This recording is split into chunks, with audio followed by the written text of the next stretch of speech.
Boss, स्वागत है आपका रामानुज की मैथ में। आज आपको मैं निमसेट 2015 का एक इंटीग्रेशन कराऊंगा जो कि फंक्शन के फॉर्म में है और आपको नए ट्रिक नई अप्रोच से मेरा एक क्वेश्चन कम से कम उसके थ्रू आप 100 से 200 500 1000 क्वेश्चन लगा सकते हैं। यानी मेरा सोल्यूशन किताब से भी नहीं मैच करने वाला है।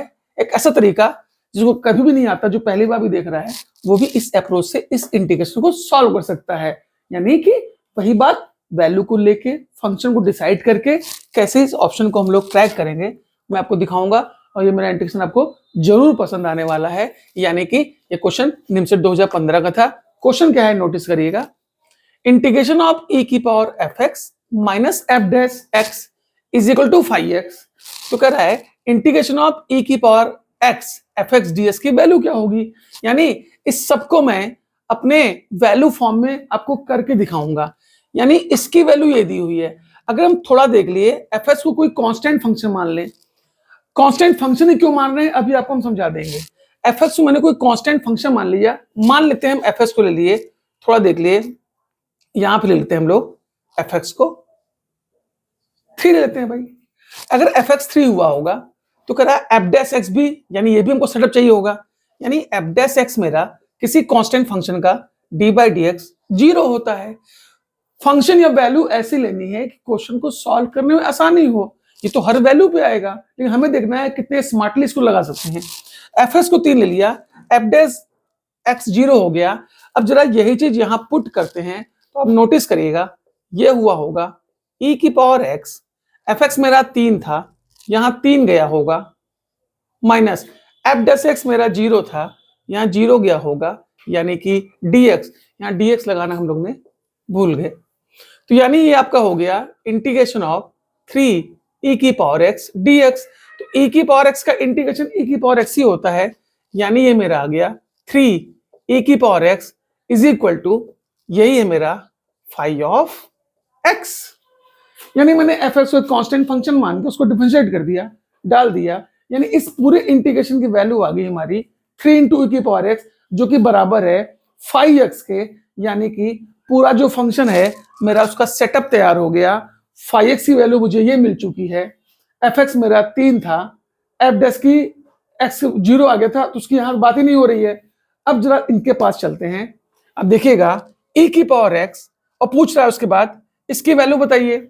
तो e की पावर x fx ds की वैल्यू, तो fx मेरा 3 था, तो e की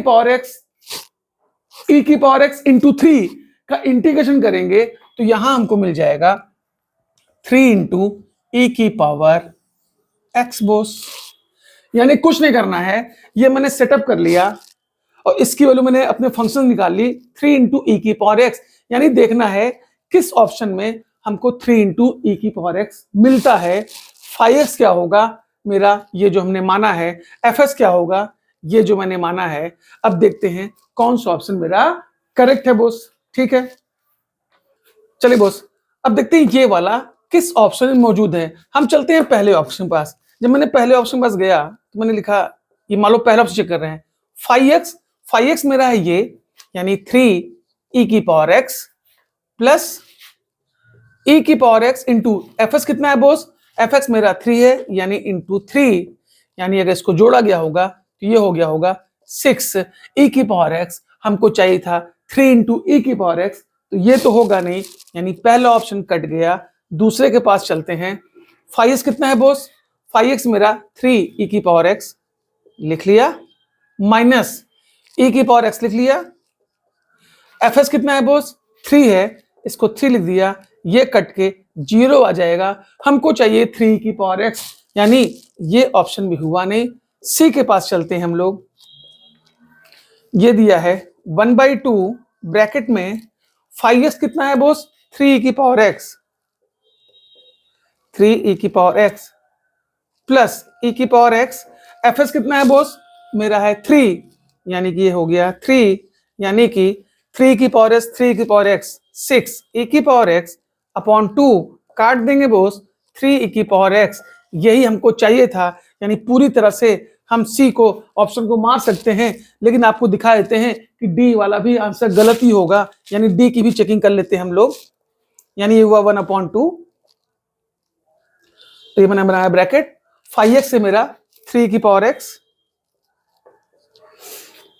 प्लस e की power x f dash x, तो f डैश मैंने 0 निकाला था, यहां पे कर दिया 0, यानी ये पोर्शन पूरा 0 हो गया, यानी हमारे पास बच गया 3 e की पावर x अपॉन 2। मैंने कहा था कि वही वाला ऑप्शन होगा, यानी सी वाला ऑप्शन। देखिए फंक्शन को मानने से चीजें कितनी आसान हो गई, और बड़े प्यार से हम तीसरे ऑप्शन पे हम लोग पहुंच चुके हैं बॉस। मैंने कहीं भी इंटीग्रेट सॉल्व नहीं किया। ऐसा तरीका जो पहली बार ही पढ़ रहा हो वो भी इस क्वेश्चन को कर सकता है। अब बात आई फंक्शन कांस्टेंट क्यों माना गया। ठीक है, अगर फंक्शन कांस्टेंट नहीं मानेंगे तो भी आ जाएगा, लेकिन कहीं ना कहीं इस इंटीग्रेशन को हमको करना पड़ जाएगा। अगर एफ एक्स में कोई फंक्शन हम ले भी लेते हैं साइन एक्स, उसका डी बाई कॉस एक्स, तो यानी आपको एक इंटीग्रेशन का प्रोसेस ले जाना पड़ेगा, वो थोड़ा लंबा हो सकता है। तो कांस्टेंट लेंगे तो और स्टेप खत्म हो जाएगा और इजिली ऑप्शन बस पहुंच जाएंगे, तो ज्यादा इंटीग्रेशन को सॉल्व नहीं करना पड़ेगा। यानी सबसे बेस्ट है कि कांस्टेंट फंक्शन लें, हर फंक्शन पे वो आएगा। कांस्टेंट फंक्शन से देखिए चीजें कितनी जल्दी से मिनिमाइज होगी। फटाक से हम लोग इस वाले ऑप्शन पे, अपने सी वाले ऑप्शन पे हम लोग पहुंच गए। यानी इस क्वेश्चन से मैंने आपको एक आइडिया, एक अप्रोच देने की कोशिश करी।